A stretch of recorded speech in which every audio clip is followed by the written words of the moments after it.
Segundo.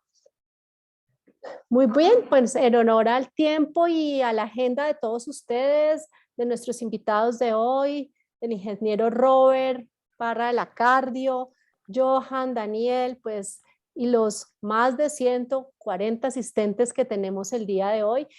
Quiero darles las gracias por estar aquí con nosotros. Hoy tenemos un espacio que hemos concebido para conversar de un tema sumamente relevante que tiene que ver con esas buenas prácticas que pueden hacer que en forma más eficiente y contundente podamos aportar a la seguridad del paciente a través de, bueno, de diferentes tecnologías, ya lo vamos a conocer. Decirle a todas las personas que les agradezco mucho que nos estén contando por el chat de qué lugares nos acompañan y demás. Fabián, si tú no estás escuchando, por favor, revisa tu micrófono. Entiendo que los demás participantes sí escuchan. Me pueden confirmar, por favor, si tienen, si nos están escuchando bien. Y bueno, voy a pedirle a mis compañeros de este panel, ya el ingeniero Robert está allí, a Johan, que tu cámara está apagada, si nos la puedes prender. Y bueno, gracias Jenny, me dice que se oye perfecto. Contarles que este webinar está siendo grabado, este espacio está siendo grabado con fines de académicos para que las personas que no se pueden conectar o no pueden participar directamente en este momento puedan verlo en forma posterior. Mi nombre es Sandra Inés Rosso. Mi rol hoy aquí va a ser encuestar, bueno, no encuestar, facilitar la conversación con estos tres caballeros. Vamos a hablar de esos elementos fundamentales para la correcta identificación de paciente. Le pido por favor a todas las personas que tengan sus preguntas que las hagan a través del chat, las vamos a ir incorporando por aquí a la conversación. Y quiero preguntarle a cada uno que nos cuente en 30 segundos cuál es el rol en la entidad en que ustedes trabajan. Ya los pregunté, el ingeniero Robert Parra, Johan Raigoso, Daniel Vargas, pero ¿quiénes son ustedes? ¿Qué hacen aquí? En sus entidades. Bueno, mi nombre es Robert Alejandro Parra. Estoy vinculado al sector de la salud hace más o menos 25 años y con la fundación, conociendo la historia y participando en la historia de la Fundación Cardioinfantil hace más o menos 20 años. Actualmente mi rol es el jefe de unidad financiera de gestión y soy el encargado y responsable de la arquitectura de las aplicaciones de la fundación. Muy interesante. La Fundación Cardioinfantil ahora con un nombre súper lindo, como todos la conocemos aquí en Colombia, que es la Cardio, ¿cierto? Muchas gracias. Así es, nueva imagen, sí señora. La nueva imagen, gracias por estar aquí. Johan. Hola Sandra y bueno, muy buenas tardes para todos los asistentes. Muchas gracias por acompañarnos en este evento. Soy Johan Raigoso, ejecutivo de cuentas clave para Pol Colombia. Actualmente gestiono, administro y desarrollo proyectos para la optimización de procesos y costos en las organizaciones. Estoy muy vinculado a la parte comercial, toda la experiencia de servicio, de canal y demás está enfocada al área del sector salud. Muchas gracias, qué interesante. ¿Y Daniel? Muchísimas gracias. Bueno, mi nombre es Daniel Vargas, yo soy el gerente regional de producto para el área de consumibles de impresión y especialista en soluciones de salud de Severo Technologies. Bueno, muy bien. Con ustedes tres voy a arrancar la conversación. Nuestra otra invitada está allí mirando unos temas operativos y técnicos, pero quiero que empecemos a conversar sobre cuáles son esas barreras que ustedes en la experiencia y en el rol que cada uno tiene, cuáles son esas barreras que las instituciones se deben sortear para lograr una correcta identificación de los pacientes. ¿Qué han visto ustedes? Y también le agradezco a las personas que están conectados en el chat si nos quieren colocar cuáles son esas barreras que ustedes perciben que se deben sortear en relación con la correcta identificación de los pacientes. Cualquiera, bueno, podemos, sí, gracias. En la experiencia aquí en la fundación, básicamente son tres barreras. La primera que tiene que ver con el personal asistencial, quien es el encargado en primera mano de hacer esa identificación de los pacientes, teniendo en cuenta que siempre el tiempo asistencial debe ser en pro del paciente y no deben hacer labores, comillas, administrativas. La primera barrera. La segunda barrera son barreras de temas tecnológicos, es decir, utilizar los materiales mejores para que esas identificaciones que hacemos de los pacientes no se vayan a borrar, no se vayan a diversificar, etc. Y la tercera barrera es el ímpetu de los diferentes usuarios de querer, venga, que en una manilla de paciente, además de la cédula, aparezca el número de la historia, aparezca la edad, aparezca un poco de cosas que al final, en vez de favorecer, entorpece la identificación clara de los pacientes. Esas tres barreras serían. Interesante, muchas gracias. Johan, ¿cómo quieres complementar? Bueno, apoyando un poco lo que decía el ingeniero Robert, el personal asistencial está dentro de esas primeras barreras. Realmente existen un sinfín de barreras, pero nosotros como proveedor de soluciones hemos adoptado una visión y hemos encontrado que dentro de esas barreras, la gran mayoría suelen comenzar en la utilización de mecanismos manuales, ¿no? Entonces, la identificación del paciente hoy en muchas instituciones se hace de una manera manual.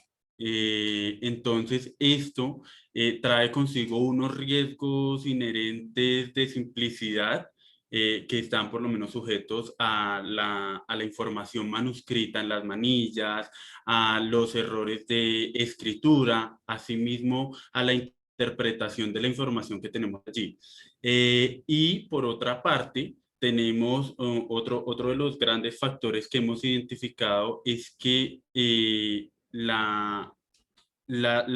o los sistemas de información hospitalario, los SIS como se conocen en las instituciones de salud, muchas veces no tienen esa opción para soportar el proceso de generación de manillas. Esto hace ver o hace entender a las instituciones que es un proceso totalmente imposible.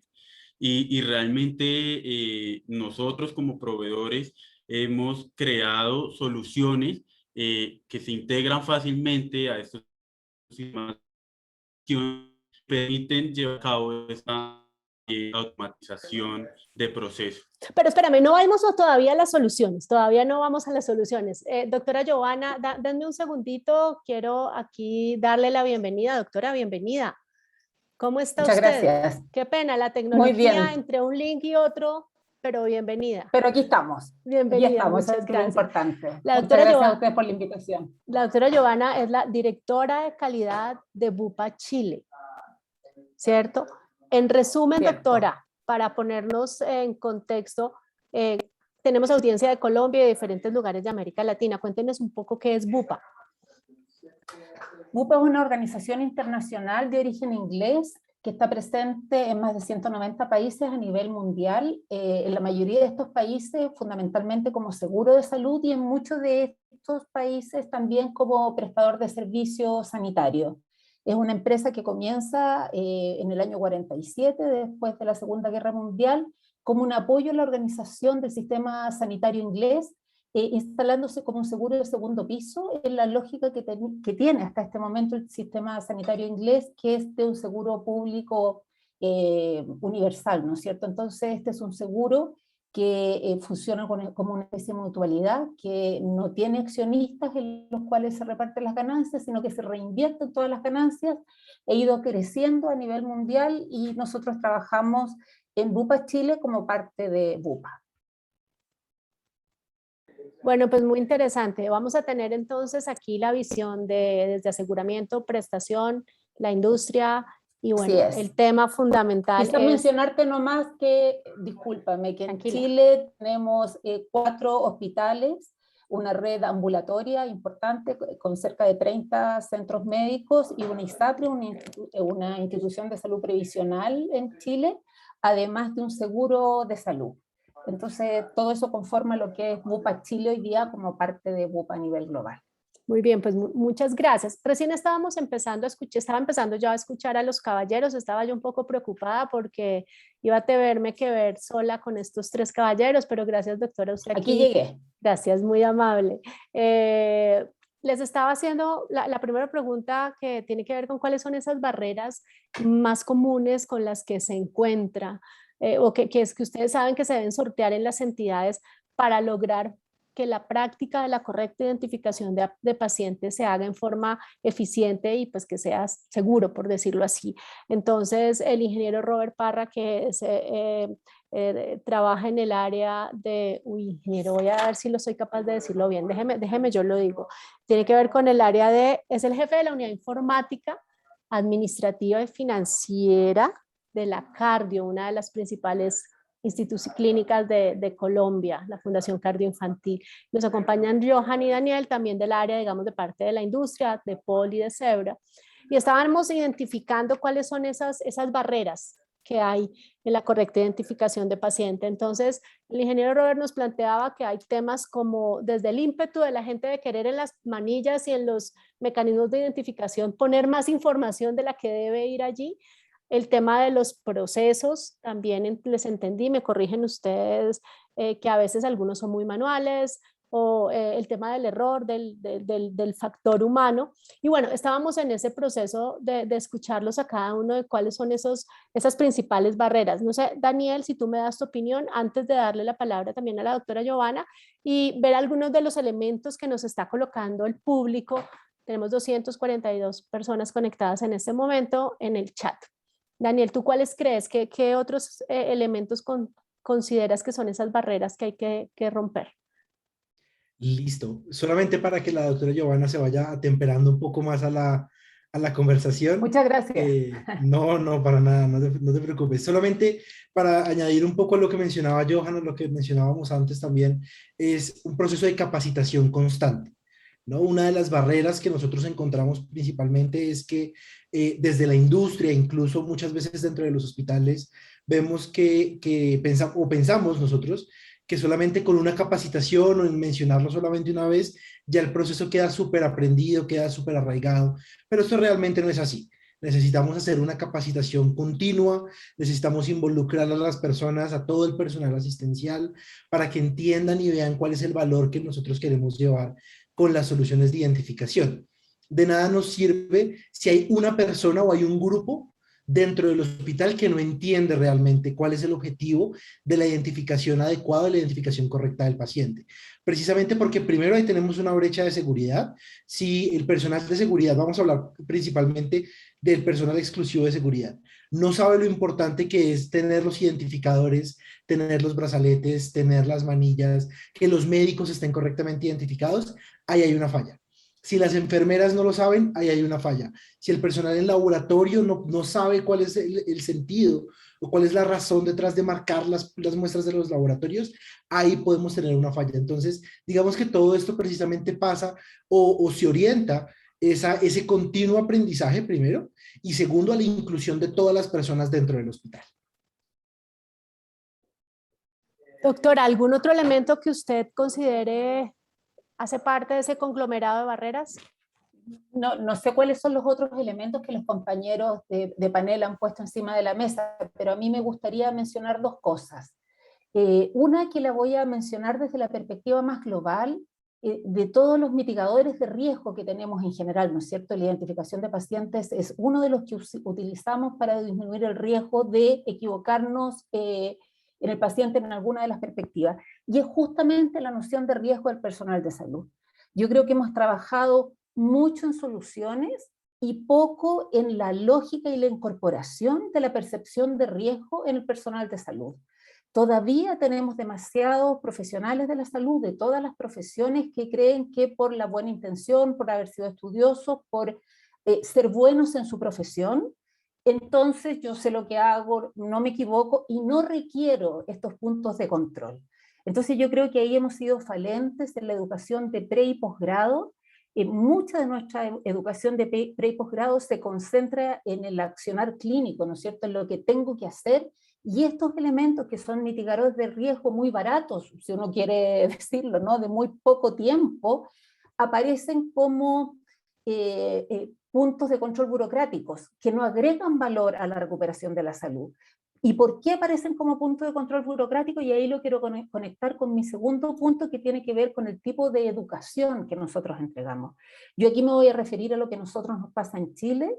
En general, nosotros dentro de nuestra institución estamos dándole harta vuelta para ver cómo logramos salir de allí, pero nosotros en general hacemos una educación que es una educación para alumnos, no sé, de pregrado del colegio, entre primero y octavo básico, es decir, contenido, usted se lo tiene que aprender, o viene una sesión como esta, escuchamos, nos parece que es muy interesante, y luego vuelvo a mi vida normal, sigo haciendo lo que hacía ayer, y mi conducta, mi toma de noción no se ha modificado en nada. La educación para los adultos, dicen todos los estudios asociados a educación, que debiera estar mucho más centrado en menos memoria, porque no necesito mucha, pero mucha toma de sentido, reflexión, análisis, y en general nuestros modelos educativos no van en ese ámbito, van, como dice Daniel, hago una capacitación de cómo se usa. ¿Cuál es mi posición intelectual? Pasiva.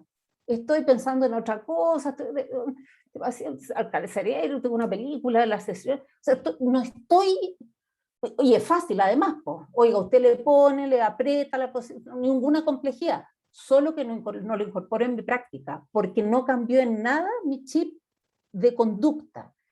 ¿Cómo hacemos que nuestros modelos educativos cambien los chips conductuales de los profesionales de salud? Yo creo que ahí tenemos el gran desafío en los ámbitos de calidad y seguridad del paciente.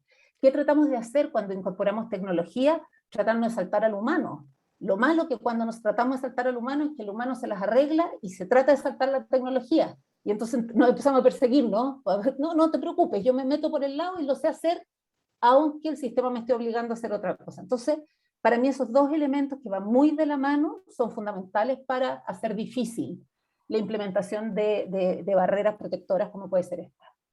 Qué interesante, escuchándolos y viendo lo que nos colocan en el chat, hay unos elementos relacionados con la persona, con el individuo, ¿cierto? Lo mencionaba el ingeniero Robert, lo mencionaba Johanna, mencionaba Daniel un poco el tema en relación con la capacitación. Y claro, ahí el desafío es cómo, a pesar de tantos webinars, tantas capacitaciones, tantos talleres, no se hace, o evitamos que tengan iniciativa. La palabra que usó el ingeniero Robert fue el ímpetu, y le entiendo que significa los que quieren hacer más, y entonces tampoco. Hay un comentario, entonces por un lado eso en las personas. Hay otro importante, creo yo, que tiene que ver con los procesos o los procedimientos, porque puede haber también instituciones donde no haya claridad, donde los procedimientos no estén estandarizados, donde haya ambigüedad en los mensajes, ¿cierto? Y ahí tal vez hay un tema de...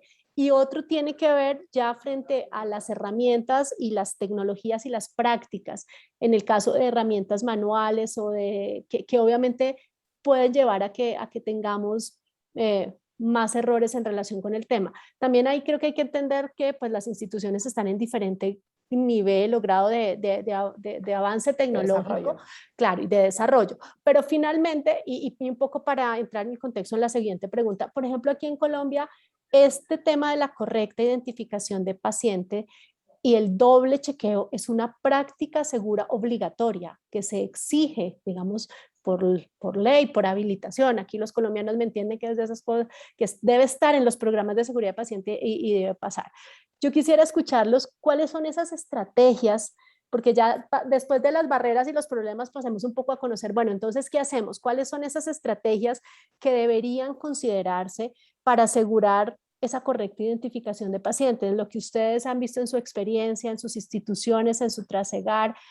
Si le parece, arranquemos con el ingeniero Robert, la doctora Johanna, y después vamos al tema de lo que desde la industria se ve allí. Listo, básicamente son 3 estrategias. La primera, y siendo consecuente con la doctora Gutiérrez, la educación. Hay que educar a nuestro personal en los procesos, en el uso de la tecnología y en el uso adecuado de la tecnología dentro de los procesos. Entonces, el primer punto, educación. El segundo punto es proveer de la tecnología necesaria a la institución para poder hacer fácil y rápido el uso de la identificación del paciente de manera oportuna y eficaz.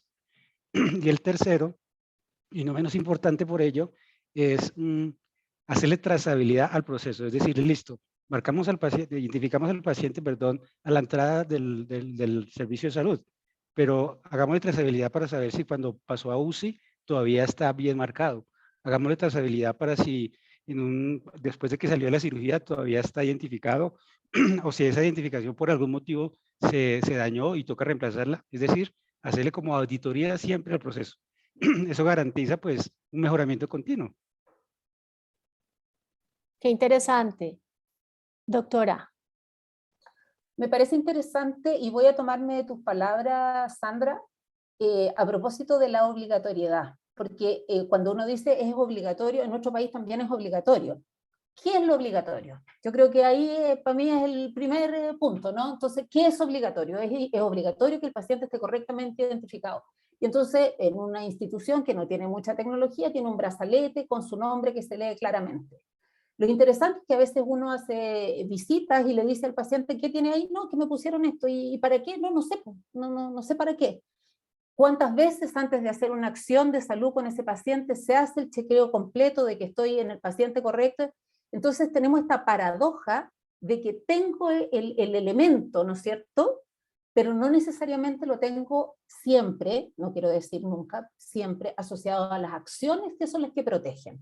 Porque no es el brazalete el que me protege, ningún tipo de brazalete, son las acciones asociadas a ese brazalete las que me protegen, ¿no es cierto? O sea, el que yo sea capaz de hacer ese doble chequeo, el que sea capaz de darme cuenta que estoy efectivamente con el paciente y ojalá que si el paciente está despierto sea parte de esa verificación, ¿no es cierto? O sea, también el decir entonces cuál es su nombre, yo estoy chequeando en el brazalete con la identificación que tenga, que efectivamente los datos que el paciente me está dando son los datos correctos, cuál es su número de identificación, cuál es en nuestro país su RUT, o sea, cuál es su fecha de nacimiento, los identificadores que yo haya querido poner. Entonces, lo primero es que creo que de nuevo, conectándolo fuertemente con el tema de concepto y de educación con sentido, tengo que tener un personal que entiende para qué tiene todas estas herramientas.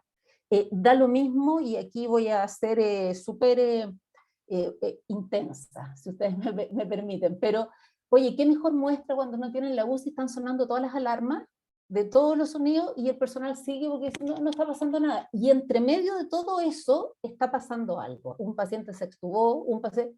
¿Por qué? Porque no basta el circuito si es que yo no tengo además un personal dispuesto, alerta, comprometido con que, oye, estoy con pacientes de riesgo y da lo mismo mi experiencia, porque cuando no sucede eso, yo no analiza, ¿no es cierto?, en el análisis causa-raíz, ¿por qué me pasó? Pucha, es que justo me confié, pucha es típico chileno, no es una mala palabra, por Dios, justo me confié. No, yo estaba seguro que siempre lo hago, pero en este caso no lo hice. Entonces, yo quisiera reiterar el elemento asociado a la persona, no es exclusivo, sin duda tiene que ir de la mano con ojalá tecnología que le disminuya las posibilidades de equivocación, que lo mueva, que lo empuje a estar haciendo la acción correcta y que si no lo estoy haciendo, ojalá stop para la siguiente fase del proceso. O sea, si yo no he logrado hacer la verificación, ese paciente no puede ingresar a pabellón, por ejemplo. O sea, tengo que poner alguna barrera que haga que si no cumplo el paso A, al menos en las situaciones de más riesgo, se me produzca un inhibidor de la posibilidad de que este paciente siga avanzando por el proceso asistencial. A veces eso no es tan sencillo en una administración de fármaco, por ejemplo. Si la enfermera está media dormida y no pone demasiada atención y cuando hizo la preparación de los fármacos los preparó todos juntos y no los está preparando al pie de la camilla, puede terminar igual confundiendo al paciente y poniéndole lo del lado a pesar de. Entonces creo que va muy de la mano las soluciones tecnológicas que generemos con este otro elemento que es la toma de sentido, fundamental para todo lo que tiene que ver con calidad y seguridad. Voy a tomar los elementos claves que tanto el ingeniero como usted mencionaba antes de escuchar digamos, desde otra barrera en las posibles estrategias. Claro, tiene que ver con la identificación oportuna y eficaz que mencionaba el ingeniero, pero eso tiene que ver también con la acción, como dice la doctora Giovanna, y tiene que ver con esa identificación cruzada que alguien por allí en el chat nos colocaba, no recuerdo el nombre, pero que están mencionando varias personas. Y claro, no significa solamente que esté la herramienta, sino finalmente esa herramienta hay que usarla y tenemos que adherirnos a los protocolos y tenemos que entender que esto significa mitigar unos riesgos. Sí, en la lógica también de lo que hablaba la doctora Giovanna en la pregunta anterior. Pero aquí, bueno, finalmente, ¿cuáles pueden ser desde la perspectiva de herramientas? No sé, Daniel o Johan, herramientas que nos puedan, entendiendo que las herramientas no son del todo, son importantes. Y voy a contar una anécdota. A mí me ponen a pegar un cuadro en mi casa y yo necesito solamente un martillo y una puntilla. Pero mi esposo no necesita un martillo y una puntilla, él necesita un taladro, un nivel, un chazo, para poner el mismo cuadro.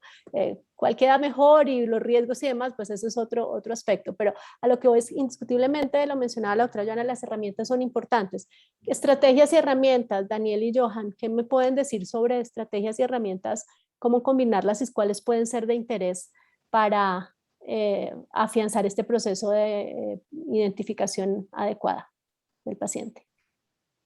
Bueno, creo que es bien importante, como mencionas, tener las herramientas correctas, es lo primero. Y va a depender de cuáles son las necesidades puntuales de cada uno de los hospitales, ¿cierto? Volviendo a tu ejemplo, Sandra, que realmente es muy válido, si yo quiero colgar un cuadro sencillo, yo puedo solamente necesitar un martillo y una puntilla. Pero ¿qué pasa si yo quiero colgar un espejo de 200 kilos a una pared? Digamos que ahí ya, a pesar de que es la misma acción, ¿cierto? Podríamos decir que la misma acción es colgar un objeto a la pared. Hay que entender un poco el contexto y la situación y la necesidad que nosotros tenemos. Entonces, aquí puntualmente podemos encontrarnos con soluciones que van desde la identificación de un solo día, 1 o 2 días, sabiendo, por supuesto, que hay hospitales que manejan solamente procesos ambulatorios y también debemos muchas veces, en algunos casos, manejar productos o tener soluciones que puedan resistir incluso los ambientes más agresivos porque los pacientes o el hospital tienen unas necesidades extremadamente particulares. Entonces, puntualmente para darles 3 estrategias clave para que se lleven en qué debo pensar desde la perspectiva de la herramienta puntualmente. ¿Qué debe tener mi herramienta para que sea exitosa en lo que yo quiero hacer? Primero piensen necesito que el producto tenga una resistencia o tenga una calidad particular para esta aplicación en la que quiero trabajar. Y eso es de lo más importante que nosotros debemos tener en cuenta. Muchas veces por ahorrarnos algunos centavos, por intentar entregar algo un poco más económico, terminamos pecando en entregar o dar una solución que realmente no cumple con las expectativas. ¿Cierto? Yo puedo colgar el espejo de 200 kilos, pero si alguien lo roza con el codo se va a caer.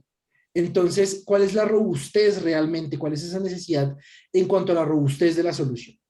Segundo, necesitamos pensar en cuáles son mis puntos vitales o los puntos donde yo sí o sí necesito, hablando puntualmente de identificación de pacientes, donde yo sí o sí necesito hacer identificación. Entonces, al identificar esos puntos críticos, nosotros podemos, desde la perspectiva tecnológica, dar unas herramientas o dar unas soluciones enfocadas a esos puntos críticos. Y el tercer punto, digamos, el tercer tip que les doy al momento de evaluar este tipo de soluciones, es que intenten ver realmente cuál es el ahorro que estoy llegando a tener, más allá, ¿cierto?, de optimizar los procesos. Piensen, por ejemplo, cuando hablamos puntualmente, cuando mencionábamos puntualmente toda la parte de las barreras, ¿cierto? Son problemas que se están solucionando. Pero pensemos en la situación de la necesidad de identificación. Como mencionaba hace un momento también la doctora Giovanna, es muy importante para nosotros garantizar que estamos acompañando esto con un proceso válido. Y si ese proceso se está cumpliendo, quiere decir que yo estoy obteniendo, yo como hospital o como figura de cuidado de la salud, estoy obteniendo unos beneficios puntuales. Entonces intentemos ver cuáles son esos beneficios que nosotros vamos a llevar y cómo podemos potencializarlos de la mejor manera posible. Porque pensemos en esa solución como si fuera un Lego. Yo el día de hoy puedo empezar solamente con algo básico, pero si yo mañana quiero empezar a construir sobre eso, debo tener claro ¿Qué es lo que tengo? ¿Para qué lo tengo? ¿Cuál es el objetivo que necesito cumplir? ¿Cuáles son los puntos críticos que estoy atendiendo? Y por supuesto, ¿cómo puedo yo empezar a crecer a partir de esa solución con la que estamos trabajando? Interesante. No sé, Johan, si quieras complementar algo. Bueno, yo creo que todas las apreciaciones y las intervenciones que han hecho los demás panelistas son bastante interesantes. Realmente sí quiero resaltar, lo mencionabas al principio, es el tema de identificación correcta del paciente y de seguridad del paciente en Colombia está regulado.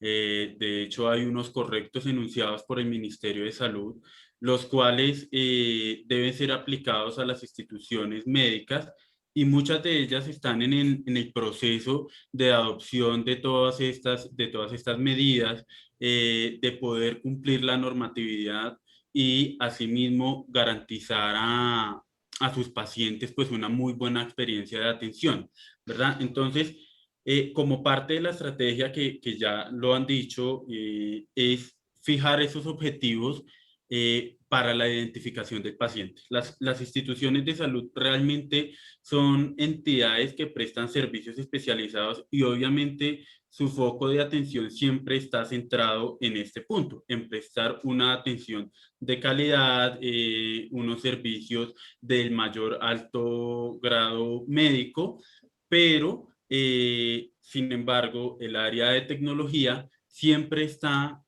buscando encaminar los procesos que hoy son manuales, llevarlos de una manera automatizar esos procesos, a modernizar todo, y esto es lo que nos permite empezar a identificar, bueno, ¿qué quiero hacer? Lo que mencionaba Daniel hace un momento, ¿qué quiero hacer? Quiero identificar a mis pacientes, pero ¿cómo los voy a identificar? ¿Cuál es la manera correcta de identificarlos? ¿Sí? ¿Qué necesito yo para identificarlos? Al principio lo decía el ingeniero Robert Parra, tal vez uno quiere colocar mucha información, pero tal vez los datos esenciales hacen que yo cumpla el proceso y que pueda garantizar durante toda la estadía de mi paciente una correcta identificación. Asimismo, los medios, si lo puedo hacer a través de mi sistema de información hospitalario, si tengo que recurrir a otros mecanismos para poder lograrlo. Entonces, lo importante aquí es empezar a definir esos objetivos. ¿Qué es lo que necesito hacer? ¿Cómo lo voy a hacer? ¿Y quiénes hacen parte de este proceso? Porque aunque muchas veces parezca fácil, aquí el recurso humano no deja de ser indispensable en ningún momento. Muchas veces cuando creemos conocer que poner o colgar un cuadro en la pared es simplemente yo ir y sacar de mi maletín de herramientas el martillo y la puntilla, requiere otro proceso. Tal vez requiere la intervención de una o de más personas, que es allí lo que me va a permitir entender, ok, mira, no, para yo poder colgar ese cuadre, pues primero tengo que ir a conseguir la puntilla, entonces necesito ir a una ferretería y que esa persona tenga la puntilla que necesito. Entonces, partimos de ahí y con esto complemento pues lo que han dicho los demás panelistas. Muchas gracias. Bueno, o sea, finalmente las estrategias, después de escucharlos a todos, hay estrategias fundamentadas en el proceso o relacionadas con el proceso, con las personas y con las herramientas, relacionadas con el tipo de herramienta que uso y demás para obtener los resultados. Aquí no es solo de una sola vía, no significa solo tenga procesos y descuídese, sino bueno, tenga procesos, simplemente los trabaje sobre las personas y vaya a las herramientas. Pero creo que también hay un análisis muy importante y es, si uno va voy a empezar de las herramientas hacia atrás para incorporar un par de preguntas que hay en el chat. Claro, hay que entender esas herramientas, cuáles son costo efectivas. En salud todo el tiempo hablamos del tema de costo efectividad, lo mencionaba el ingeniero Robert, frente a, bueno, usted necesita que dure esa identificación, cuánto tiempo, si es un paciente de larga estancia, cuándo lo chequea. Me parece muy interesante lo que el ingeniero mencionó en relación con el tema de la trazabilidad, del seguimiento y digamos la auditoría al mismo proceso y la trazabilidad de lo que sucede. Pero de las herramientas yendo hacia la persona, que yo creo que esta siempre es la pregunta en cualquier webinar que uno haga de cualquier tema. siempre la pregunta es, ¿cómo han hecho ustedes en la cardio, en Bupa, para que las personas se adhieran a estos procesos? Yo creo que aquí de los 300 participantes que tenemos, muchos quieren escuchar qué estrategias usan ustedes con las personas. Cuéntenme en el chat si sí o no les parece que esa es una pregunta. No estaba en el libreto, pero me parece que es relevante. Doctora Johanna, si le parece, arranquemos con usted. Bueno, como yo mencionaba, nosotros hemos hecho una reflexión bien larga a través de los años respecto a cómo transmitir y cómo ir formando, ¿no es cierto?, conocimiento e ir incorporando este conocimiento con los equipos. Igual que ustedes, en Chile existe un sistema de acreditación nacional, que es un sistema que es obligatorio para todos los hospitales y obligatorio también para los centros ambulatorios desde mediana y alta complejidad, que incluye el sistema de identificación inequívoca. Y esa, desde lo básico, estoy hablando del país completo, no solo en Bupa, ha sido ya una obligación de incorporación porque es mandatorio tenerlo. Ahí es donde yo hago la distinción desde lo que es obligatorio tener el artículo, ¿no?, con otro que es tener la conducta. Nosotros en Bupa hemos estado trabajando muy fuertemente durante los últimos años, principalmente modificando el tipo de espacio y generando lo que hemos llamado espacios de colaboración o comunidades de práctica clínica sobre los cuales podemos sentarnos con algún grupo de profesionales. No estoy hablando solamente de esta herramienta, sino de muchas otras que requieren noción, particularmente con el mundo médico, que es el más díscolo a la hora de incorporar procesos de control, ¿no? Porque el mundo de la enfermería le hace sentido rápido, porque de alguna manera tiene una formación más fuerte en ese aspecto. Sin embargo, el doctor que está formado para tomar sus propias decisiones, para encontrar que esto está bien, esto no sé qué, cuando de repente dice, y ahora tiene que hacer un stop, y ahora tiene que verificar esto, yo no lo he hecho nunca, no me ha pasado nunca, y más difícil. Entonces nosotros hemos generado unos espacios que me parece interesante comentarlos porque son diferentes a lo que habitualmente uno hace, que se llaman Bupa Round. Estos espacios surgieron a propósito de una experiencia internacional que nace en Estados Unidos a propósito de una herramienta que se llama Ronda Schwartz y que Bupa lo incorpora en una comunidad de práctica clínica que hace a nivel internacional y que se trata de reunirse con un grupo de profesionales que puede ser multidisciplinario o de un ámbito de las disciplinas sanitarias. Nosotros lo hacemos con los doctores, donde ponemos un tema a discusión, donde generamos un marco de discusión y luego generamos un diálogo abierto, bastante simétrico, con los mismos profesionales. Les voy a decir, darles un ejemplo, notificación de eventos adversos. Yo les pregunto a los doctores, ¿qué doctor notifica eventos adversos? Es muy infrecuente, no sé en Colombia, pero en Chile, porque todo encuentra que son complicaciones, pues entonces nada es un evento adverso. Y hemos tenido estos espacios de conversación con cientos de profesionales, donde empezamos a hablar de los eventos adversos, qué es lo que significan, cuál es la implicancia que tienen, y empezamos a hacerles preguntas y ellos van descubriendo en la lógica esto de hacer sentido, y entonces, doctor, no le puedo creer, o sea, esto que me pasó el otro día, eso es un evento, efectivamente, ¿y qué tendría que haber hecho? Tendría que haberlo notificado, pero entonces hacemos una investigación y eso a usted le significa otro aprendizaje, no nos vuelve a pasar, todo el circuito que no es de aquí en adelante, todos tienen que notificar, cosa que no modifica ninguna. O sea, no es un papel que pones en una cartelera y... Definitivamente no, ni es una presentación, ni es una posición asimétrica, es una posición en la cual nos sentamos en una condición de mucho más, de igual a igual, donde uno, en mi caso yo, juego un rol de facilitador, no un rol de vengo experto a explicarles algo, sino voy generando preguntas que a los otros los hace reflexionar en torno a, evidentemente, si tomo este ejemplo, si yo hago la pregunta de ¿tendrá sentido o no tendrá sentido identificar nítidamente al paciente? Que no, creo que no tiene ningún... Nadie va a decir eso. O sea, uno es obvio. Sin embargo, en el momento que lo digo, y si detrás de eso digo, ¿y por qué? ¿Y qué riesgos tenemos? Las personas, lo que les pasa cuando uno genera esa conversación es que empieza a hacer una reflexión que le es propia. Y ese es el espacio que tenemos que poder ir habitando cada vez más. Fíjate que nosotros con el mundo médico, que es un mundo muy chúcaro, no sé si esa palabra es universal, pero se entiende, ¿no? No es fácil de traer, inquieto, ¿no? Entonces, cuando lo traemos a este tipo, vienen un poquito, me hicieron perder el tiempo, estoy perdiendo la consulta, yo estaba haciendo cosas importantes, salvando el mundo, y me traen a esta reunión. Y lo que nos pasa al final de la reunión, todas las veces, es decir, ¿por qué no hemos hecho estas reuniones antes? ¿Cuándo nos volvemos a juntar? ¿Cuándo volvemos a generar los espacios? Entonces, yo creo que ese tipo de metodología, que uno la puede, ¿cómo se llama?, ajustar. De hecho, les digo, se llaman rondas Schwartz, uno lo puede bajar y puede buscar la metodología de la ronda Schwartz y la puede aplicar. Es extremadamente interesante porque en el fondo, miren lo que voy a decir, el personal de salud sabe lo que tiene que hacer. Sabe, no es que uno, no te puedo creer que hay que identificar pacientes, nombre de Dios, nunca hubiera imaginado. No. Sabe, lo que pasa es que tiene baja noción de riesgo. Entonces dice, oye, yo sé, pero esto no pasa nunca. Yo sé, Claro, pero nunca me equivoco. el desafío es cómo los activamos, cómo hacemos que eso... Esa es la palabra. ¿Cómo los activamos? Y la activación no pasa por un buen profesor.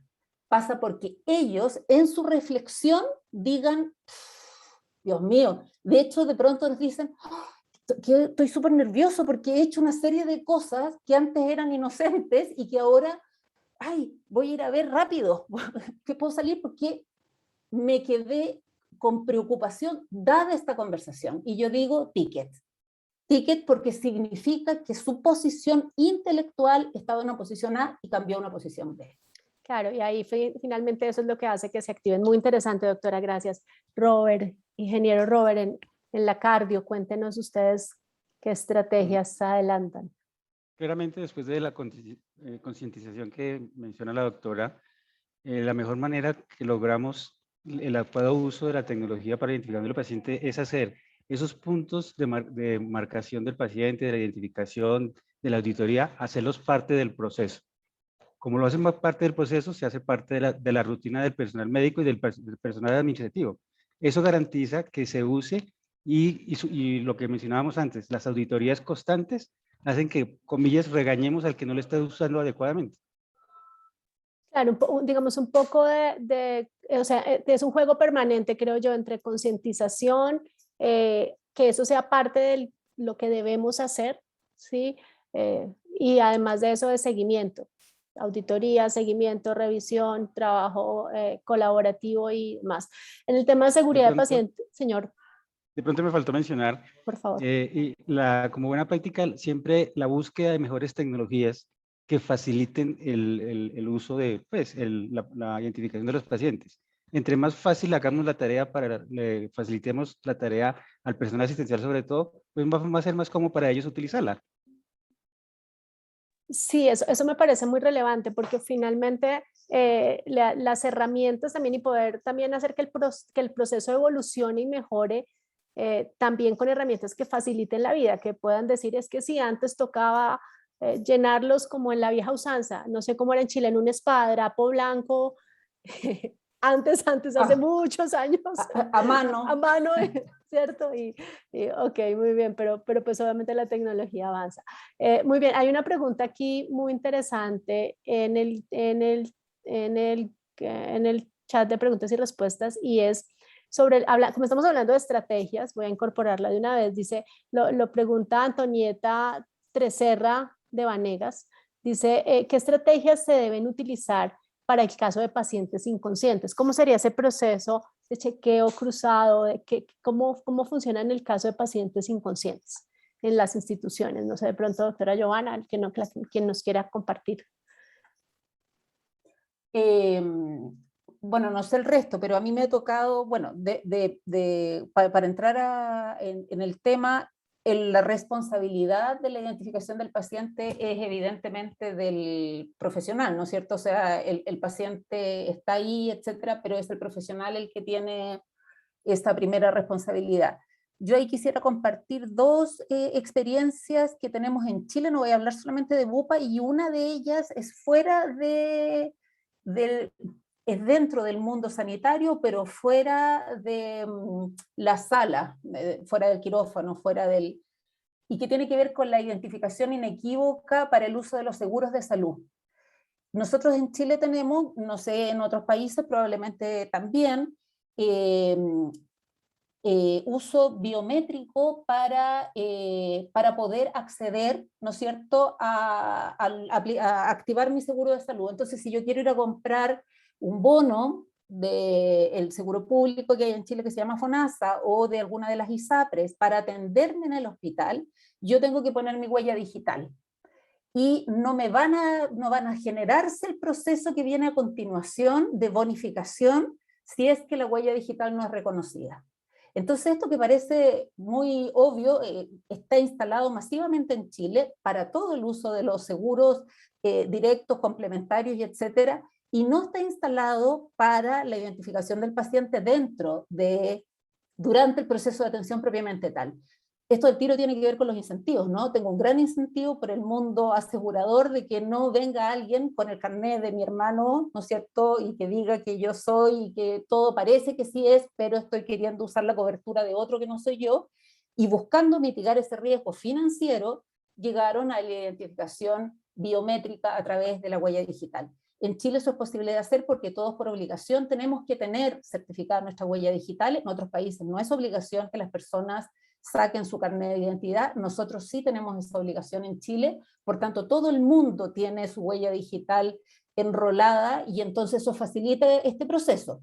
Pero de todas maneras me parece que es interesante el guiño de decir, oye, procesos que ya están instaurados o algún otro que se pueda utilizar o una base de datos dentro de la propia institución, ahí uno puede pensar, porque ahí hay una cosa inequívoca, o sea, yo voy con mi huella digital, incluso han pensado algunos usar otro tipo de recurso biométrico, pero nosotros eso lo tenemos masivamente instalado en Chile, en el mundo previo al ingreso a cualquier atención médica. Entonces, me parece interesante eso. Por otro lado, tenemos, y también me tocó verlo no en Chile, me tocó verlo en uno de nuestros hospitales en España, y lo quiero conectar allí con que bien, la certeza en el paciente que está inconsciente es un poco más compleja, ¿no es cierto? Porque si yo rotulo mal cualquier identificación que haya puesto, por eso ahí me parece que el tema biométrico es muy potente para lo inequívoco, pero entendiendo que yo voy a tener una identificación correcta, de todas maneras puedo tener otras situaciones de error.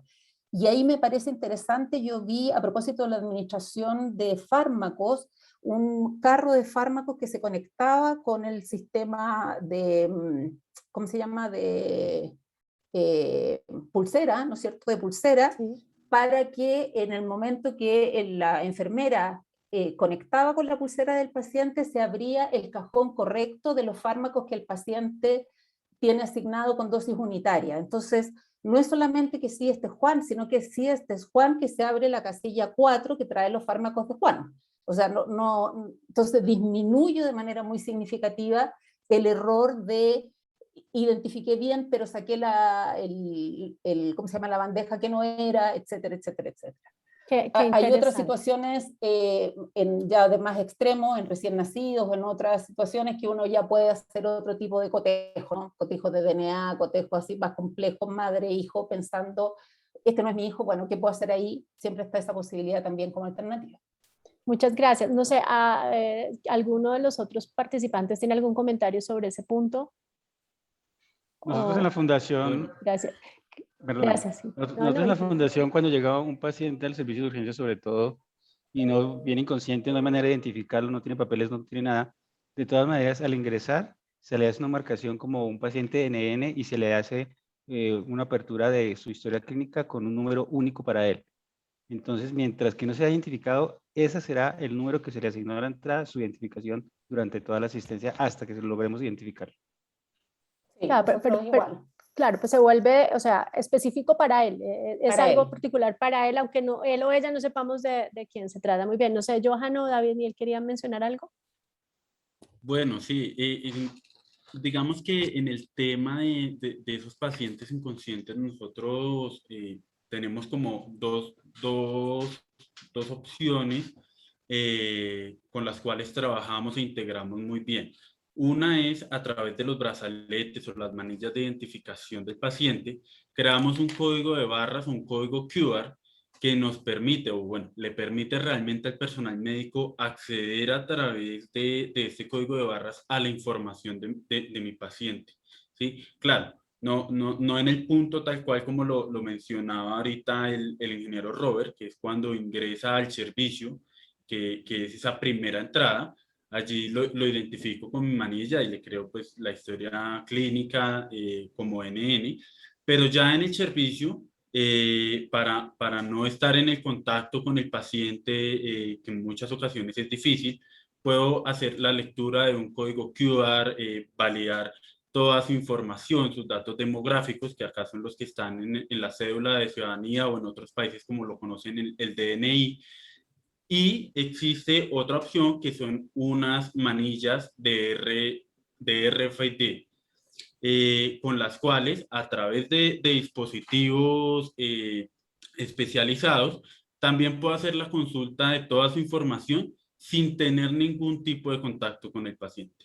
Entonces, esto facilita al personal médico que pueda en todo momento consultar y acceder a la información del paciente, asimismo alimentar su historia clínica en los momentos en los que se aplican los medicamentos, en los que tomamos muestras de laboratorio y todo el proceso que sigue de ahí en adelante una vez ingresa ese paciente. Les hago una pregunta, mezclando las preguntas y en los minutos que nos quedan, las preguntas del público. Rodrigo nos pregunta por estrategias para identificación de pacientes infectocontagiosos e inmunodeprimidos. Además de estas estrategias que ustedes ya mencionaron y estas tecnologías, ¿algo más que le pueda apuntar a ese planteamiento o esa necesidad que expone Rodrigo?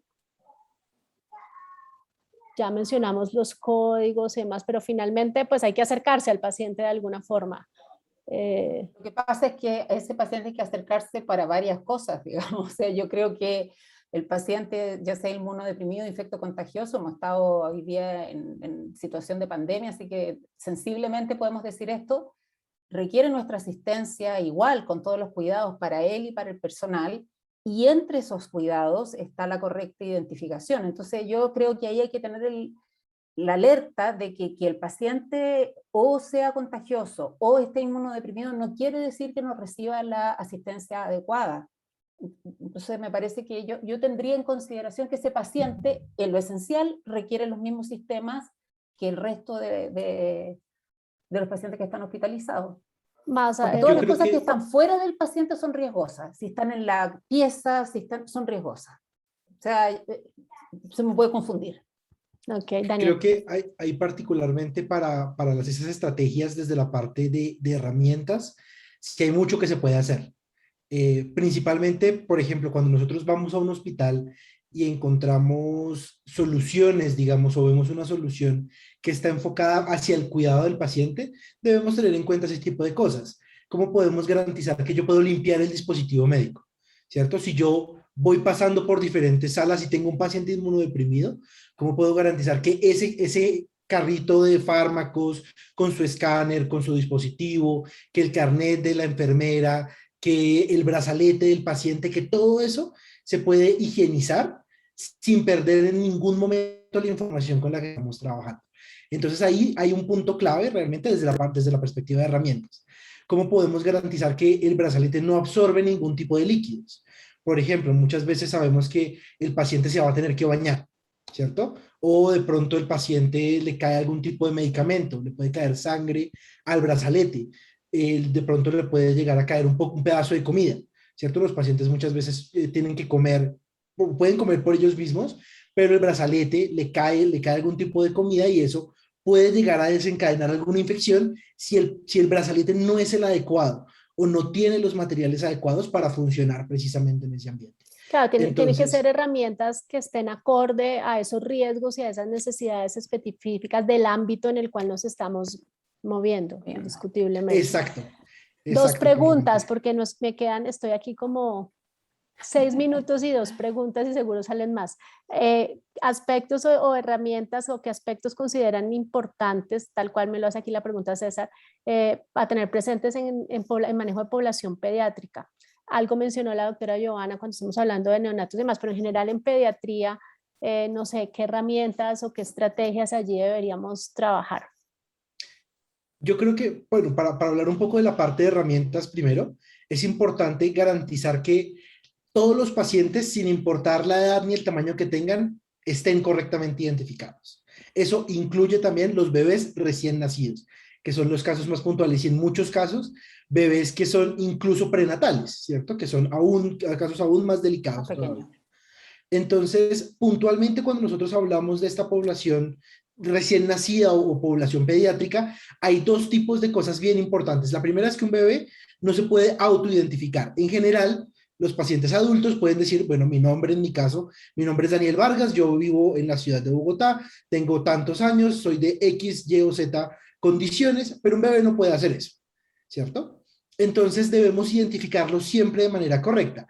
Aquí, por supuesto, debemos tener muy en cuenta que la piel, particularmente de los bebés, es mucho más sensible y que los bebés no controlan su fuerza en muchos casos. Entonces, si usamos por ejemplo, un brazalete que se puede desprender con facilidad, si el bebé hace un movimiento fuerte con las manos o con los pies, se lo puede arrancar y ya no hay identificación en el bebé. O también, si utilizamos un material que no es el adecuado, podemos llegar a generar algún tipo de reacción alérgica o algún tipo también de infección en la piel. Entonces, claro, exactamente. Entonces, es importante desde la perspectiva de herramientas que tengamos muy claro que los bebés necesitan un cuidado particular y que debemos tener en cuenta, por supuesto, el material, que debemos tener en cuenta la seguridad de esa solución y, por supuesto, que no vaya a causar de pronto algún tipo de daño posterior, que por intentar solucionar algo terminemos atacando por otro. Creo que finalmente los comentarios que tú haces, Daniel, que me parecen muy relevantes en relación con entender el tipo de paciente, la sensibilidad, digamos, para saber qué tipo de identificación, qué tipo de material, si el brazalete, si de ave, si es el lavable, no, todos estos elementos son fundamentales. Pareciera que no, pareciera que da igual, no, compre todos del mismo material y el mismo tipo de brazalete, pero finalmente ustedes lo mencionaron antes, según si es un paciente ambulatorio, si es una larga estancia, o sea, y hay características especiales que vale la pena revisar y considerar en todos los aspectos relacionados con seguridad de paciente. Yo diría que hay como una gran conclusión frente a ese punto, si están ustedes de acuerdo.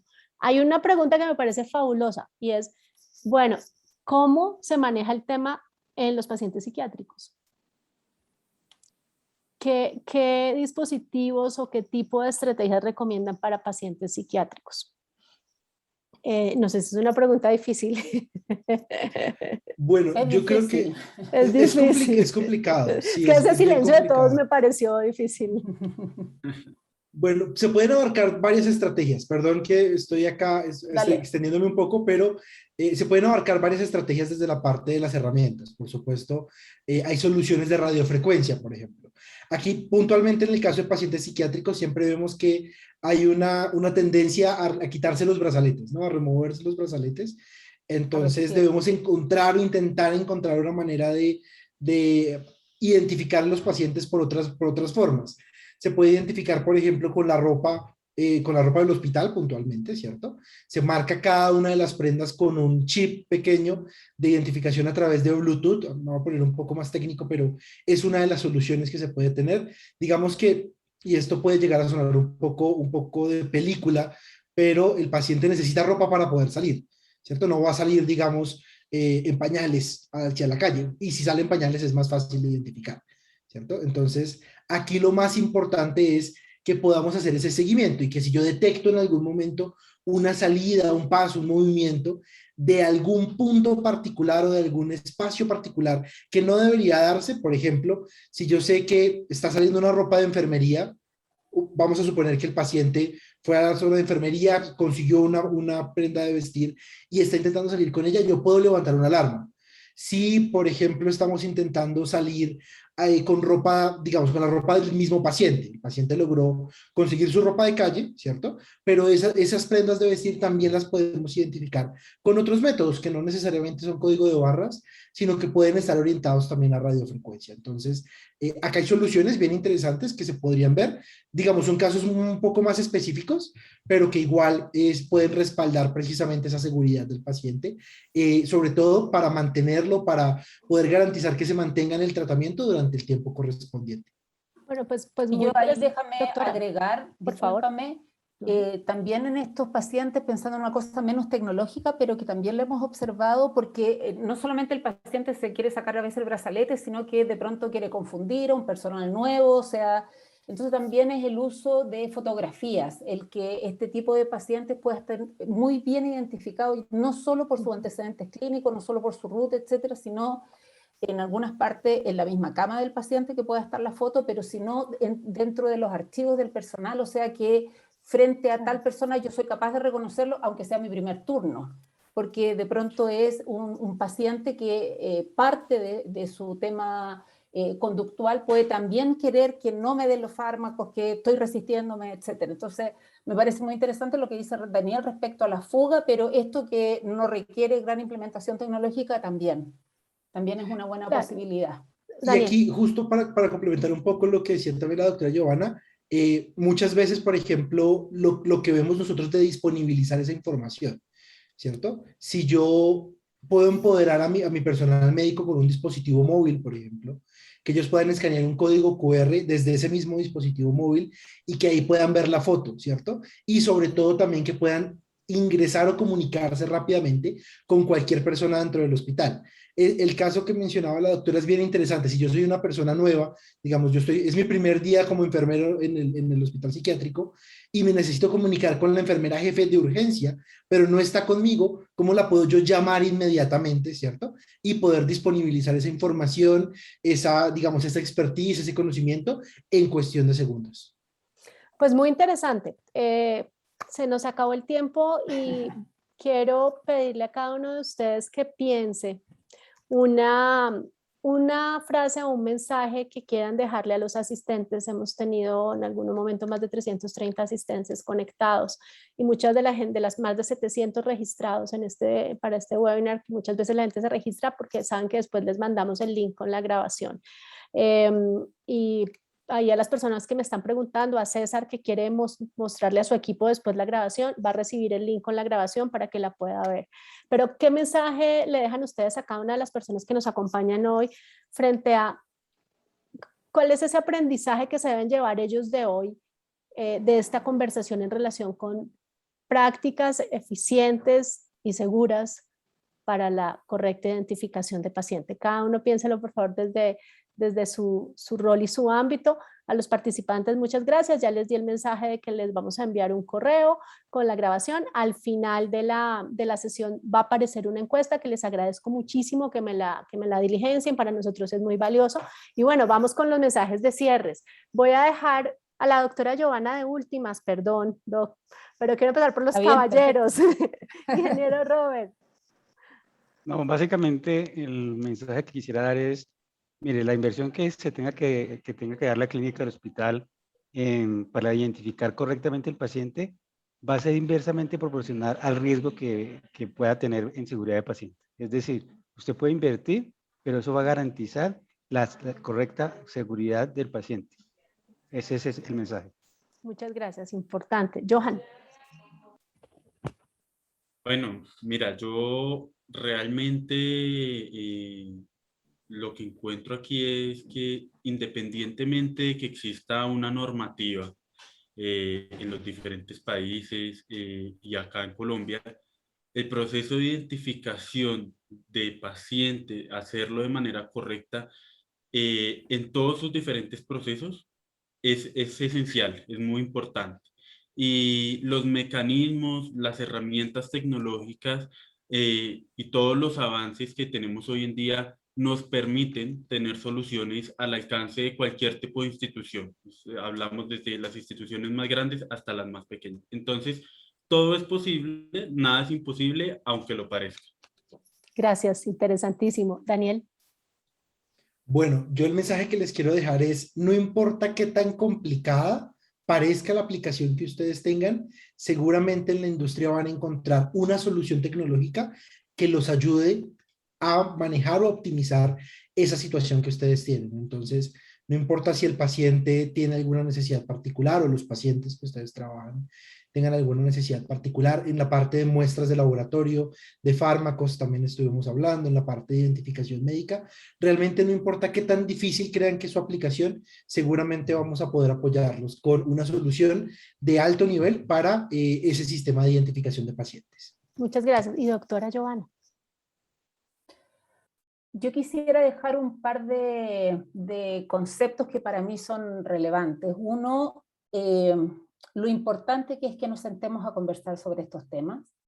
Lo importante que es que nos detengamos a decir que acciones pequeñas, simples, pueden significar o tener un gran impacto sobre el resultado sanitario de nuestros pacientes.